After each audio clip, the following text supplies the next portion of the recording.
We're going to use that. Good afternoon. Good afternoon, everyone. So this is group 6 of psychology. We are going to handle our question, and our question is exactly how each of these contexts are based on to perceive and evaluate others' behaviors.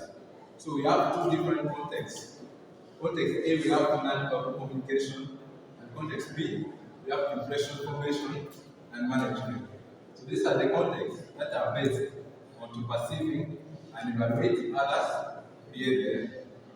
So according to our deep research, first of all, you first identify the key points, the key notes, and the key words of the question. You have behavior.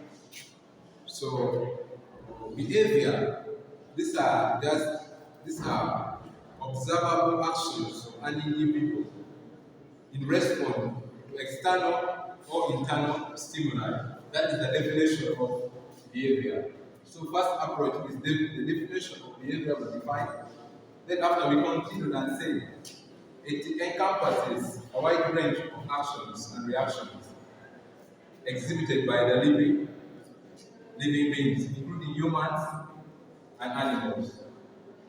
So behaviors can be influenced by factors such as genetics, we have upbringing, social norms, and past experience.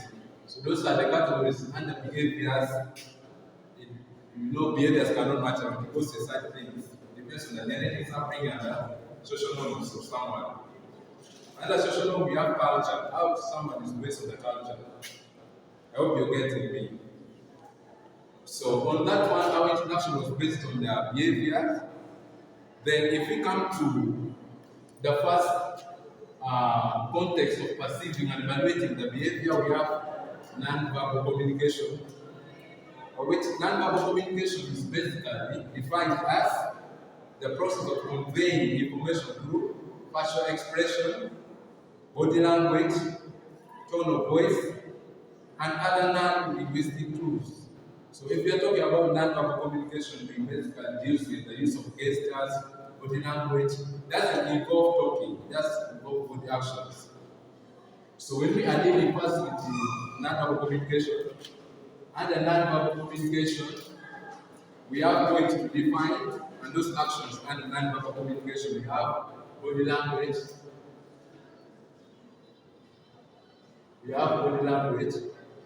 Allow me to define it big a so that you understand. Under body language encompasses postures, stance, and movement of the body.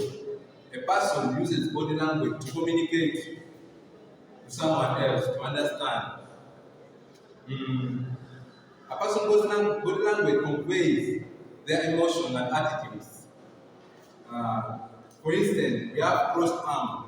Crossed arm might indicate defensiveness. When someone does this, it indicates defensiveness. Then open arm. Someone is doing this, it's agreeing, it's about argument. So that one is under body language. Example, you can use crossed arm and open arm. Crossed arm and open arm. So this is under body language. So basically it portrays the actions for you to understand movement of the body. That is the first point under non-verbal communication. For you to perceive and evaluate others' behavior, we use body language. Then the second one, we have gestures. So the use of gestures, this includes movement of the hands, arms, and other parts of the body. The use of gestures, you know when I'm talking about gestures, it involves the use of the hand, arms, and other parts of the body. Are you picking something? Yeah. So, in our explanation, we say gestures, this includes movement of the hands, arms, and other parts of the body to express ideas or emotions. Common gestures, we have waving. And the gestures, when someone waves to you. We are pointing or giving a thumb up. Giving a thumb up, it shows approval. Someone has accepted. So giving a thumb up is approval. So we're still continuing. That's sign gestures. We have waving, pointing, or giving a thumb up. Can communicate approval, direction, or greetings.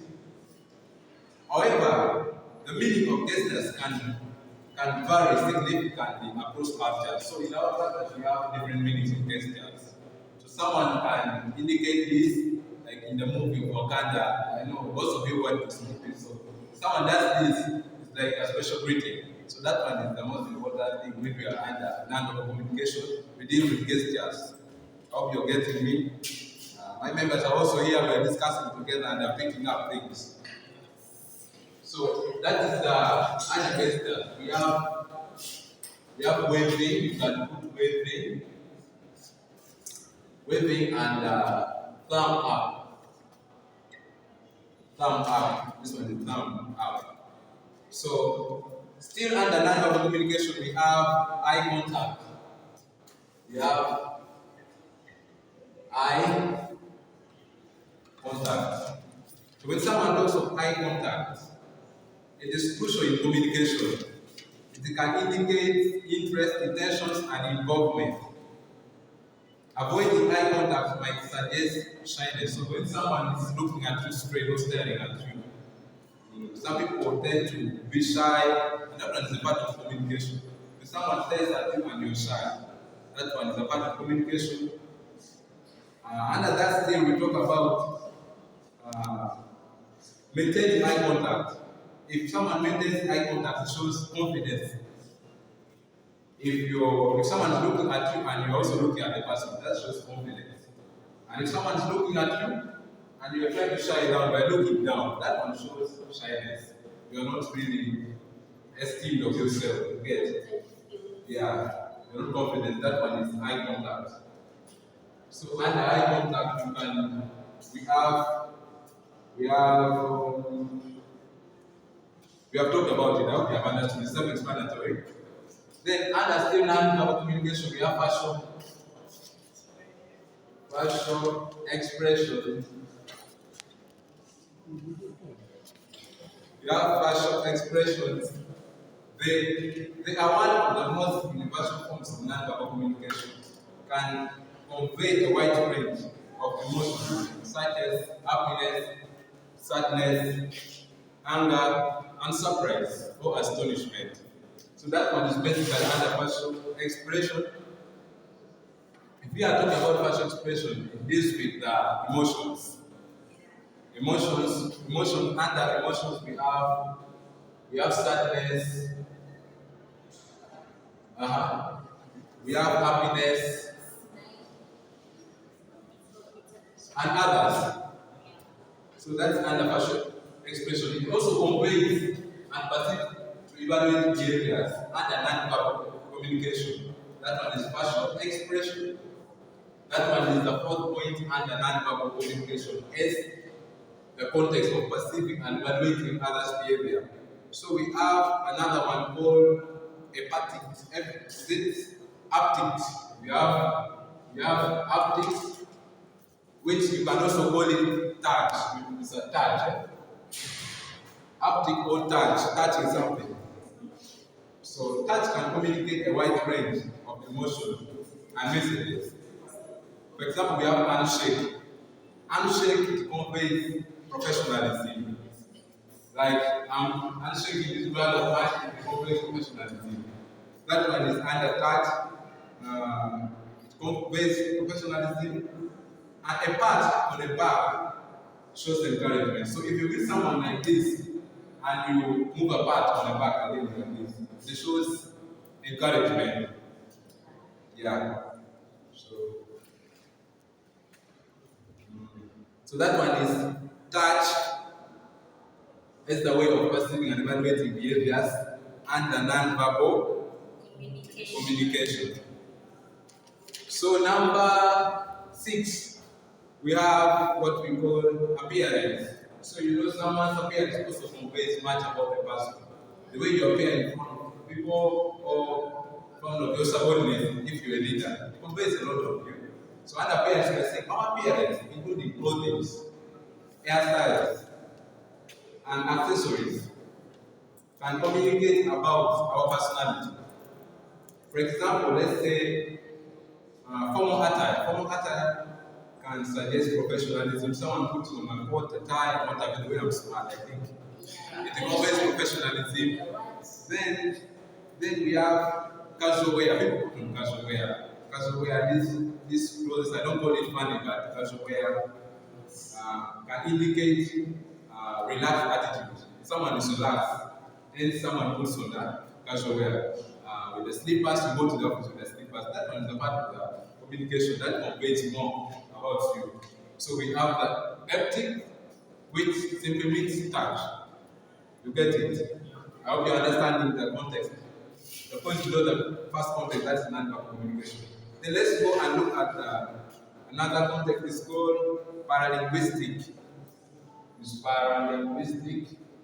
Paralinguistics. So when we talk of paralinguistics, this refers to the vocal attachment. In our explanation, we say paralinguistics refers to the vocal element that accompanies speech, such as tone, pitch, loudness, and rate of speaking. A calm and steady tone can convey confidence and control, while a high-pitched, fast-paced voice might indicate excitement. So when someone is talking very calmly, it shows that someone is confident. What is with the pitch? If someone is representing or doing what in front for the first time, you find that someone is lacking confidence, and you find the pitch is high. So that one is also about the communication. That shows that that person is not typically confident enough to speak and what have you. So that one is basically paralinguistic. It talks about the tone of the voice, how someone speaks in the public. Yeah, that one is paralinguistic. It's one of the ways to perceive and evaluate others' behavior and the non-verbal communication. So without wasting time, let's also look at the personal space. We have another point, the personal space, which is also termed as proxemics. The personal space, which is also termed as the proxemics. This one basically involves the use of personal space in communication. The distance used maintained from others can indicate our level of comfort. So you find that some people need the space in their lives to gain what they can to live in communication situations. There's someone who says, you need a lot of space, I need a space to calm down, to chill. During communication, some people need space. That doesn't need to be fixed in the public you get. So it basically explains the use of the personal space in communication, the distance used maintained from others that indicate our level of comfort and intimacy. Standing too close might perceive an intrusive, while too much distance can suggest aloofness. Aloofness is in laxity, space between you and someone.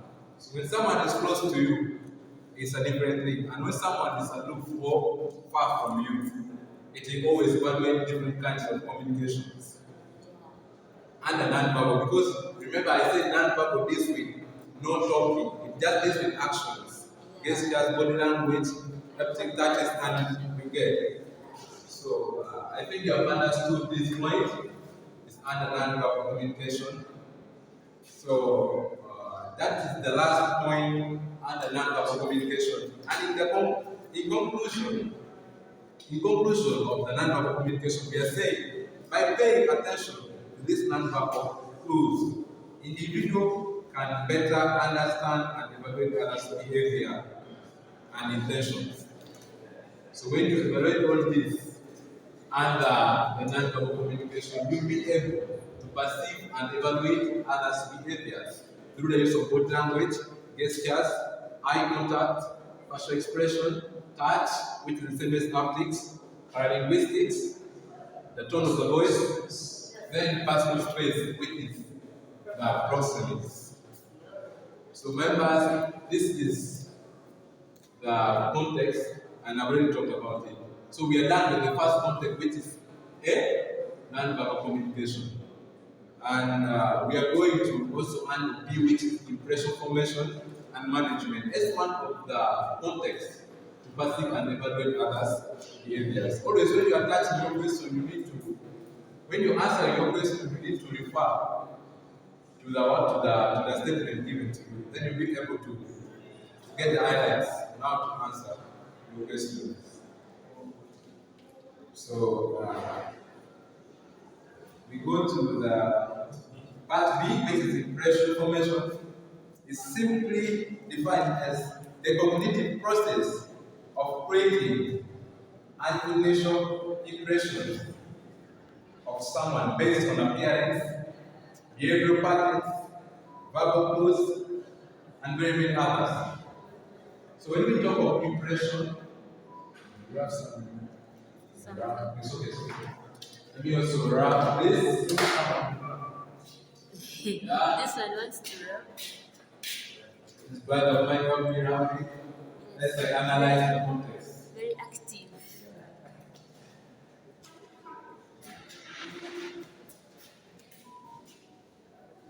So impression formation basically deals with the impression of someone based on the appearance, behavior, and verbal cues, and very many others. So we say impression management involves intentionally controlling and manipulating others' impression through self-presentation, impression repairs.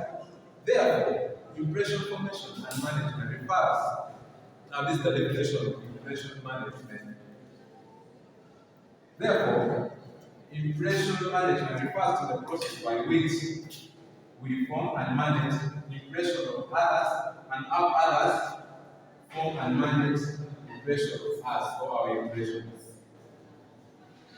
I repeat, impression management refers to the process by which we form and manage others' impressions and how others form and manage our impressions. So, below are some of the ways in which impression formation and management can be based on perceiving and evaluating others' behavior. So these are the key points under impression management and formation. Impression formation and management. So these are the points. These are the concepts under the impression formation management. We have the first one called social categorization. We have social categorization as the first point under impression formation and management. That's the way we're perceiving and evaluating the behaviors. It simply says, under social categories, we say we quickly categorize people into groups based on demographic. For example, under demographic, we talk of the age, gender, and ethnicity. That is under demographic. Then also under social categories, we have occupation or roles. For example, roles. Example of roles, we have teacher, students, doctor. You get that one is also under social categorization. Yeah. So basically, when we are talking social categorization, we have the demographic.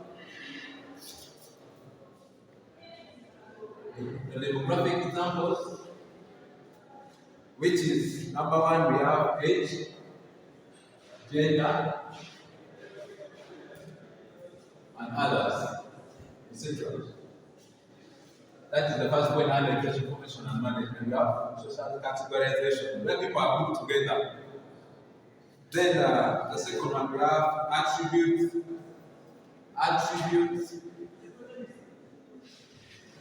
inference. We have attribute inference. It's a psychological process where we infer traits, characteristics or attributes about a person, group, or entity based on limited information. So when we are talking of attribute inference, we infer traits. It deals with the inference of the traits of someone. Traits is the same as characteristics, how someone portrays himself. We talk of attribute inference. So we are continuing with our point. It says,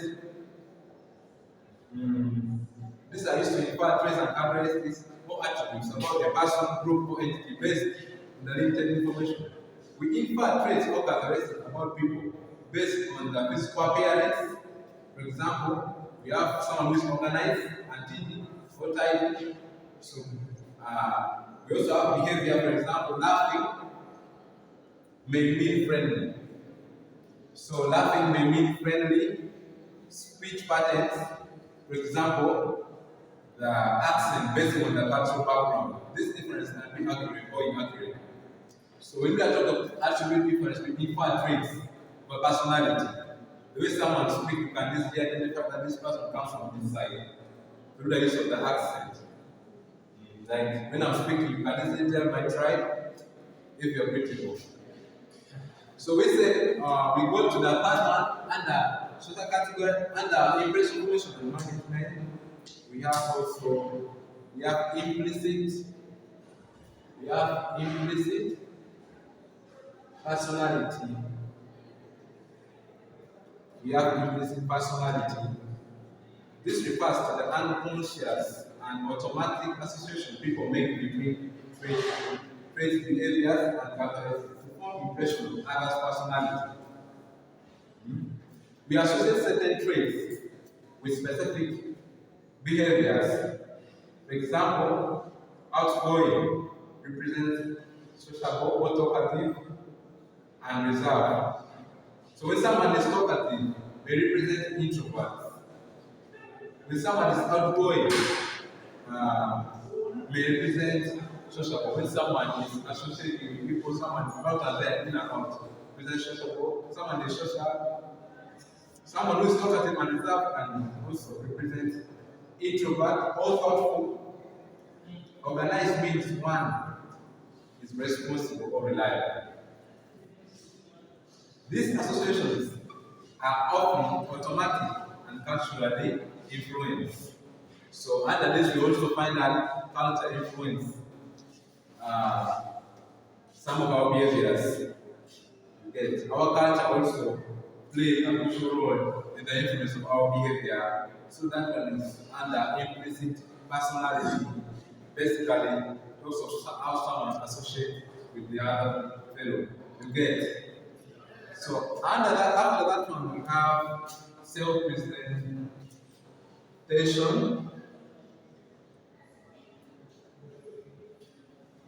We have self-presentation refers to the process of intentionally managing and controlling how others perceive us and how we perceive others. Self-presentation. How we perceive others and how others perceive us under self-presentation. So we find that our identity and our image, titling, achievement, and skill create a personal brand. Your image or your presentation creates basically how you are, what knows more about you. So that is under personal, also it's under self-presentation. How you portray, how you present yourself in the public or anywhere. Among your friends, it talks more about you. As a form of communication. Like how I present myself, I'm tactic and look responsible. If someone puts on a casual wear, not tactic, the hair is not organized, someone looks irresponsible. So that communication conveys straight to you that this person is responsible or the other is not responsible through the presentation of the understood. Yeah. Okay, so we also go and talk about identity management. Identity management. Identity management refers to the process of controlling, maintaining, and presenting one's social identity to others. For example, presenting oneself in different contexts like work, social media, negotiating, multiple identities like cultural or racial and authenticity, consistency across identities. So identity management. Your identity talks basically about yes, the part of communication. Your identity basically shows more who you are and how you interact with people, how you behave. That's why in our explanation it says this is just the process of controlling, maintaining, and presenting one social identity. It can also deal with emotion. If someone triggers you in the public, how will you react? That one is identity of someone. If you are short-tempered, your identity is identified. If you can persist or resist something which has happened, your identity is absolutely defined. So that is how we talk about identity management and impression formation and management as the way or the context to perceive and evaluate others' behavior. We have another one. Hope you're seeing it very well. We have impression motivation. We have impression motivation. We have impression motivation. This refers to the drive or motivation to create and manage impression from others. For example, these are the three desired impressions. Motivation to influence others' perception. Impression motivation. For example, desire to create desired impression and motivation to influence others' perceptions. Calls for impression management like social approval and power. So basically, under impression motivation, motivation is exactly how you can uplift someone emotionally or in a situation where someone cannot be. You can also use impression motivation as a form of communication to uplift someone who is badly off in a terrible situation to come out in an actual sense of human being without using any other ways to perceive his or her behaviors. You can use impression motivation and impression formation and management. Motivation, let's talk of encouraging someone. You just encourage, it's encouragement. That's a normal term. Motivation to encourage, impression, portraying your encouragement to someone. I hope you have understood. And impression, formation, and management. So that one is our how many points? 1, 2, 3, 4, 5, 6. This is our 6 points and 7. Our 7 points and impression, formation, and management. But at this point, we discussed with our members here, they listening to me. As you're also getting me from there, I want to make it well. So we have another ways under impression formation and management to perceive and evaluate others' behavior. We also have forming impression